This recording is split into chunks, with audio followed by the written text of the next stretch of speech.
It's time to cook with Susan Beck. Today we're going to make honey custard French toast. Now this is just a typical French toast with a little twist to make it just extra decadent. So we're going to use some eggs and some milk and some bread as you would always use in French toast, but we're going to kick it up a little bit with some toasted pecans, a little honey added into our egg mixture, and some cinnamon. To me, this just elevates French toast to just a whole nother level. Today we're going to use this extra thick bread. It's probably about 3/4 of an inch to an inch thick.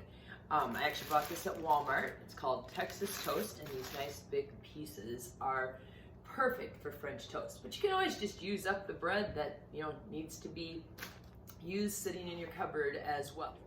We're going to start by toasting our pecans today. I am going to put into a dry skillet that I'm going to set on medium heat 1/2 cup of chopped pecans. So you have to chop these yourself if you don't buy them chopped. I happen to have some chopped ones today. And you want them in a pan where they're not really laying on top of each other. And we're going to just let this toast on this skillet for 3-4 minutes. It only takes a few minutes. They'll start to smell kind of roasted and aromatic, and you'll know they're done then. You do not want them to get to the point where they are burnt, but you will notice the smell, and that's kind of your hint that they are reaching the end. Now, if you've never toasted nuts before, it really just does something to the flavor and really brings out that earthiness of a nut, and it's definitely worth doing.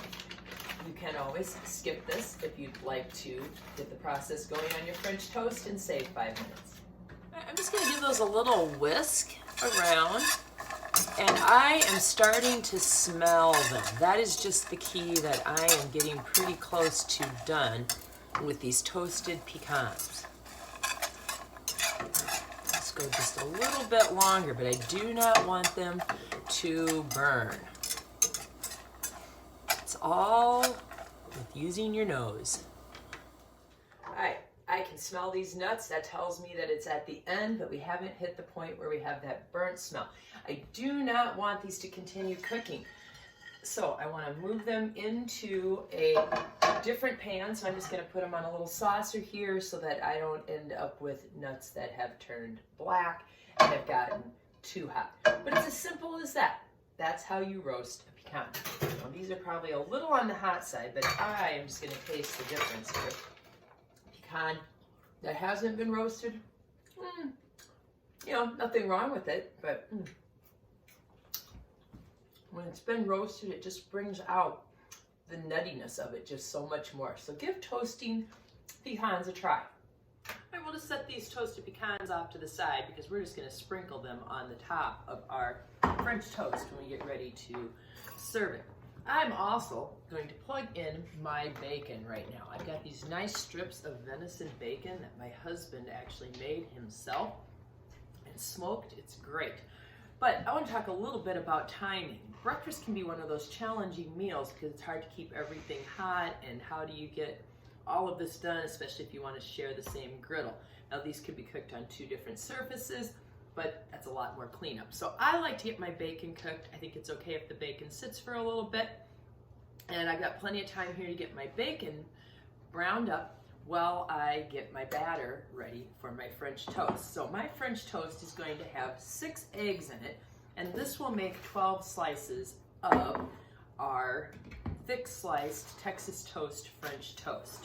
So I like to crack my eggs just to be sure I don't get any shell or have any bad homegrown eggs, and dump them one at a time into a mixing bowl.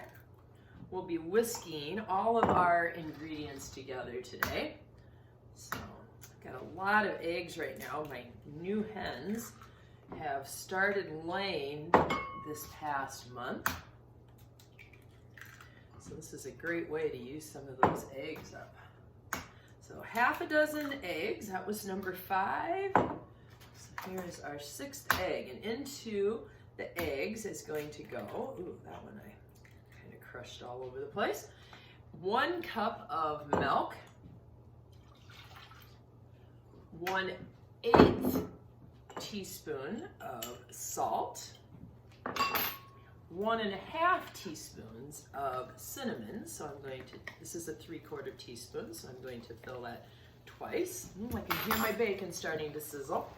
And I'm going to put in 1/4 cup of, get something, I'm going to use this knife here, of honey. I'm going to help get that honey into the bowl. We're going to stir this all together with a whisk. There's my whisk, and work until the eggs are all beaten up. Get those yolks broken. And this will be our batter for our French toast that we'll fry on this skillet as soon as the bacon is done. Just beating those eggs. It works well to have a dish with some deeper sides when doing this. It also is nice to be able to set the entire bread slice down into the pan, so having a circumference of, more than 4 inches is also helpful. And as you can see, that cinnamon has given this a little speckled look, and I think I've got the honey. Oh, there might be a little honey right there still sticking together. But I want to get the honey whipped in as well as those egg yolks broken up. So now this is ready for dipping the bread. Well, I just flipped over all of the pieces of bacon, and I'm going to go ahead and get my first 3 pieces of French toast going along the side here.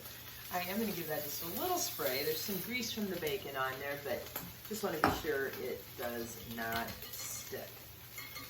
Get our whisk out of the way, and we're just going to dip our French toast down into this eggy mixture with all that cinnamon, and it's going to coat it really well so it's saturated.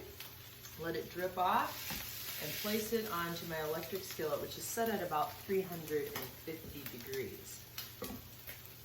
Now this can be done on a skillet on top of the stove.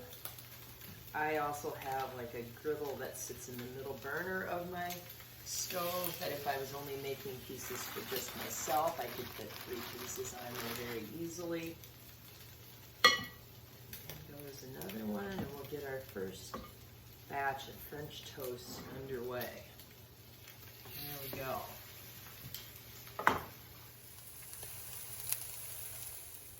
Let's check out how those look.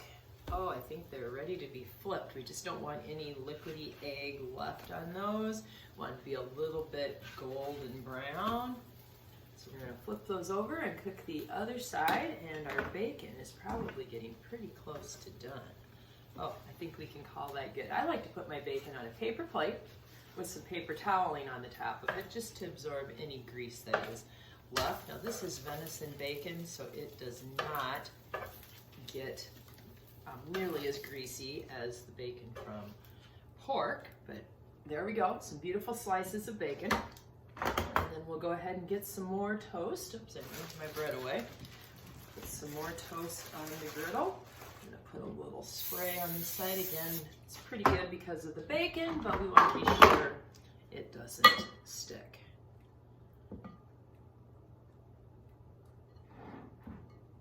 Okay, piece on. Tongs work really nicely for this.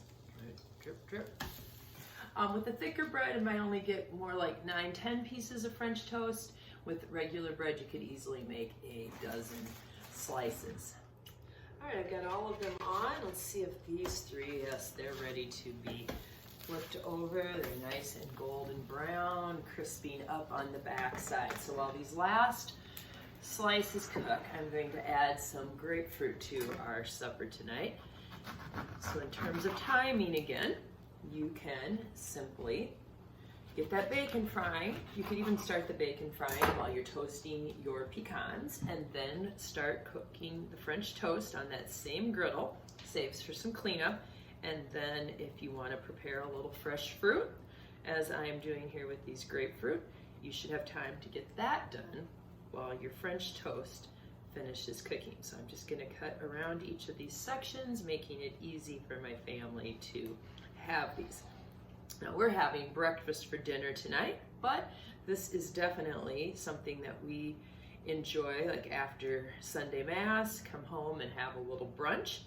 You can always check out some of my other recipes for breakfast and brunch. I recently did a sausage and gravy for biscuits that's absolutely delicious. I've got banana nut muffins and make ahead coffee cake recipe.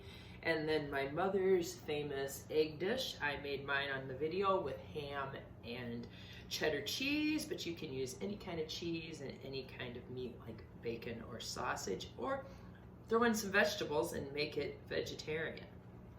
As you can see, these are nice and golden on each side. We're gonna go ahead and remove those from the griddle, and we'll just finish up the back sides of these 3 pieces, which also have gotten nice and toasted.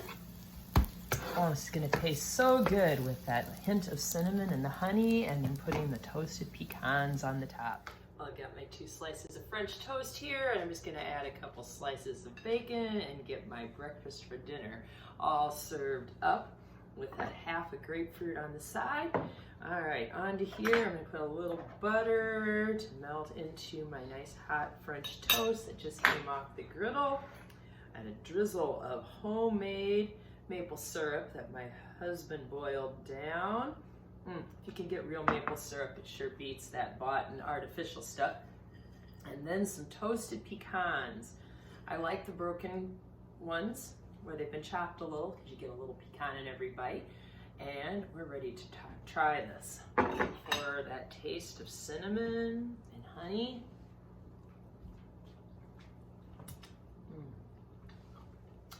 And it's definitely there.